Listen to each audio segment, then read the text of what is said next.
Break नंतर आपलं पुन्हा एकदा स्वागत। पुढची बातमी मुंबईतील गिरगाव चौपाटी इथे कोळी बांधव आंदोलन करतायत। गिरगाव इथल्या कोळी बांधवांच्या बोटी जबरदस्तीने हटवण्याच्या प्रयत्नात हे आंदोलन केलं जातंय। वर्षानुवर्ष स्थायिक असलेले आपण इथून कुठे जाणार असा सवाल ते करतायत। अधिक माहिती देत आहेत आमचे प्रतिनिधी सुमित सावंत आपल्यासोबत जोडले गेलेले आहेत। सुमित, हे कोळी बांधव नेमकं आंदोलन का करतायत, काय त्यांचं म्हणणं आहे? मी आधी दृश्य तुम्हाला दाखवतो। आपण सध्या गिरगाव चौपाटीवर आहोत आणि समोर म्हणजे या ठिकाणी पोलिसांचा मोठा फौजफाटा दिसतोय। ही संपूर्ण गिरगाव चौपाटी आहेत आणि त्या ठिकाणी या सगळ्या बोटी बाहेर काढलेल्या आहेत आणि त्या बोटींच्या शेजारी सगळे पोलीस बांधव आहेत।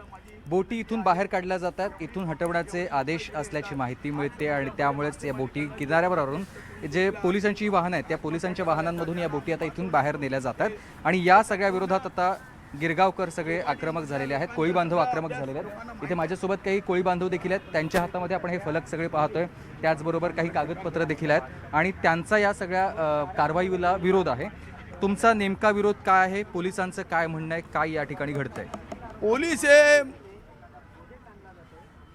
हायपॉवर कमिटी आणि फिशरी डिपार्टमेंट यांच्याबरोबर आलेले आहे कारवाईसाठी आणि महानगरपालिकेच्या गाड्या आलेल्या आहेत की या कोळी लोकांच्या सगळ्या बोटी उचला।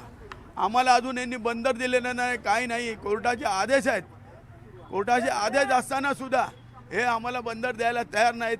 पण आमचं हे बंदर आम्हालाच हवं, आम्हाला आमच्या गावातून यांनी काढू नये आणि दुसऱ्याकडे आम्हाला कोळी लोक ॲक्सेप्ट करणार नाही। तुम्हाला कुठलं बंदर दिलं जात आहे किंवा कुठे तुम्हाला? आम्हाला कफरेट बंदर आहे, कोर्टाने दिलेलं आहे। कपरेट बंदरी आम्हाला दिलं आहे त्यांनी, पण ते काय बोलतात कपरेटवाले की आमच्याकडे आमच्या बोटी ठेवायला जागा नाही तर आम्ही तुम्हाला कसं सामावून घेणार आमच्यामध्ये। बरोबर। आणि हे लोक बोलतात आम्ही तुम्हाला कपरेट बंदर दिले, तुम्ही तिथे जा।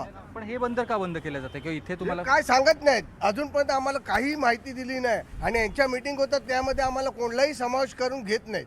पण मग आता ही कारवाई सुरू असताना तुम्ही कोणाला दुसरीकडे भेटलात का? हायपॉवर कमिटी किंवा इतर? हायपॉवर कमिटी आम्हाला भेटायलाच तयार नाही। मी सुरुवातीला सह्याद्रीला राज साहेबांकडनं जाऊन राज साहेबांनी स्वतः फोन करून मुख्यमंत्र्यांना सांगितलं, तेव्हा सह्याद्रीला मिटिंग लागली आणि मुख्यमंत्र्यांनी सांगितलं की ही कारवाई थांबवा आणि आमच्याकडे त्यांनी हे निवेदन मागितलं, तुम्ही निवेदन द्या। त्याच्यानंतर आता 2 आठवडे अगोदर आम्ही नितेश राणे साहेबांना भेटलो, त्यांनी सांगितलं यांच्या कोळी बांधव हे आमचेच आहेत, यांच्यासाठी तुमच्याकडनं काय करता येईल ते लवकरात लवकर बघा, आहे ना जेटी बांधून द्या। सध्या गिरगाव चौपाटीमध्ये मोपललालच्या बाजूला जेटी तयार होते। पण बरं, जेट्टी तयार होते, मग तिथे तर तुम्हाला मिळेल ना संधी, तुम्ही तिथे त्या ठिकाणी बोटी पार्क करू शकणार? अजून आम्हाला तसं काही सांगितलेलं नाही। अच्छा, तर आपण पाहतोय सध्या हे सगळे कागदपत्र आहे। त्यांचं असं म्हणणं आहे की वर्षानुवर्ष या ठिकाणी आम्ही, हे आमचं गाव आहे, इथेच आम्ही आतापर्यंत सगळे मासे पकडून आमच्या बोटी इथेच पार्क करत आलोय, पण आता या सगळ्या बोटी फिशरी डिपार्टमेंट, हायपॉवर कमिटी यांच्याकडून इथून काढण्याचे आदेश दिले जात आहेत किंवा ती कारवाईच सुरू झाली आहे। दुसऱ्या बाजूला आम्हाला दुसऱ्या बंदरावर जायला सांगितलंय, पण तिथल्या बंदरातले लोक आम्हाला स्वीकारतील का? त्यांचंही शेवटी पोटपणी आहे, त्यांच्या देखील तिथे ठरलेल्या जागा आहेत, त्यामुळे तसं न करता आम्हाला इथेच ठेवावं अशी मागणी या सगळ्या कोळी बांधवांची आहे आणि त्यासाठी त्यांचं आंदोलन सुरू झालं आहे, पण दुसऱ्या बाजूला कारवाई देखील तिथे सुरू आहे। बरं सुमित, धन्यवाद या संपूर्ण माहितीसाठी।